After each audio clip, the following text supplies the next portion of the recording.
On dirait café. Christophe Lagarde, le moment où nous avons annoncé votre venue ici, les jeunes du Bondi Blog ont bien évidemment réagi. Certains d'entre eux vous connaissent en tant que député maire, puisqu'ils habitent eux-mêmes Drancy. Drancy est à quelques kilomètres de Bondy. Mais ils ont aussi réagi parce que vous êtes aussi quelqu'un d'assez particulier, puisque vous êtes un homme de droite en réalité pour beaucoup, et avec des prises de position qui parfois s'apparentent à une idéologie de gauche. Donc tout ça, c'est assez schizophrénique dans le débat. Et je voudrais vous faire regarder ça quelques instants. Et puis après, je peux quand même vous dire une chose. Oui. En quoi est-il schizophrénique de ne pas décider de prendre une position systématiquement, d'accord ou pas, avec l'alliance politique dans laquelle on est. Et à la limite, un centriste, c'est quelqu'un qui est capable aussi d'écouter les deux, et puis de faire son choix et de trancher. Qui est au centre. Donc, qui est capable de trancher. Jean-Christophe Lagarde, nous avons demandé aux jeunes du Bondi Blog de réagir à votre venue ici. Donc je vous propose de regarder cette conférence de rédaction du Bondi Blog. Vous réagissez, et puis après, je vous inviterai à rencontrer les jeunes du Bondi Blog.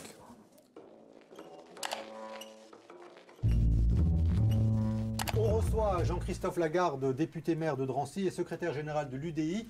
Quelques mots sur ce député maire que nous connaissons puisqu'il est à quelques kilomètres d'ici, donc à Drancy. Tout le monde voulait aller vivre à Drancy à une époque, surtout les copines de ma mère, parce qu'il y avait la cantine gratuite pour les enfants. D'ailleurs, durant les révoltes de 2005, il s'était positionné différemment du reste de la droite. Ça lui avait valu les foudres de l'UMP, parce qu'on le déclarait comme le Sarkozy de l'UDF dans le 9-3.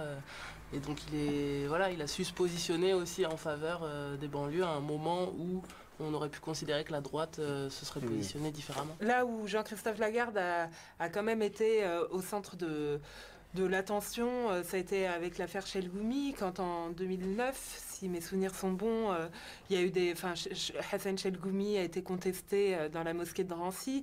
Lui a apporté son soutien. Il a aussi été condamné parce que justement il a donné des fonds publics. Il a fait du favoritisme sur un appel à projet public. Il essaye de se donner une image de maire très proche, qu'à son blog, qu'à Twitter, vachement ouvert. Mais en fait, on se rend compte qu'il cache quand même beaucoup de secrets à ses administrés. Mais quel est le projet aujourd'hui de l'UDI? À part le fait que Borloo se balade dans les studios de télé. Je pense que les gens ils comprennent pas grand-chose au centre. Entre l'UDF, c'est passé entre le Modem et le nouveau centre. Ensuite l'UDI, ça change de nom toutes les 48 heures, on a l'impression. Enfin, s'ils veulent vraiment avoir un poids important, il faut qu'ils maintiennent un nom, qu'ils maintiennent les mêmes personnes à la tête de leur parti. Là, on n'y comprend pas grand-chose et à mon avis, ça leur provoque plus de tort que de bénéfices pour l'instant. Dans les quartiers, il est à gauche et nationalement, il est à droite. Peut-être que c'est ça en fait. Alors, Jean-Christophe Lagarde, vous répondez à Kaina. Ici, vous êtes à gauche et à l'Assemblée nationale, vous êtes à droite. Beaucoup de clichés. Beaucoup de clichés dans ce que j'ai vu. D'abord, le fait que la droite, ce soit un seul morceau. Or, il y a des gens différents, entre guillemets, comme à gauche d'ailleurs. Des gens différents et qui ont des sensibilités politiques différentes.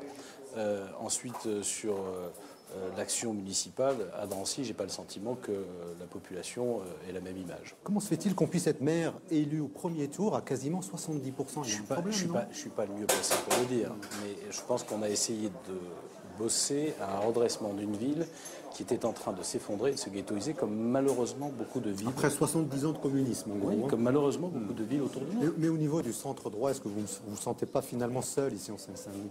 Est-ce que vous vous sentez cerné par le PS, les restes du Parti communiste? Et pourquoi les gens du centre droit, de la droite, ne viennent pas investir un territoire comme la Seine-Saint-Denis? Alors d'abord, je ne suis pas seul. Je vous ferai remarquer qu'à Noisy-le-Sec, aujourd'hui, le maire est un maire UDI.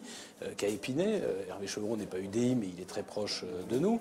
Au Bourget, à Beaujour, donc il y a un certain nombre de maires. Donc la sociologie bouge, c'est ça? Oui, la totalité des maires UDI, quand les gens en ont fait l'expérience, ont été réélus au premier tour avec environ 60% des voix.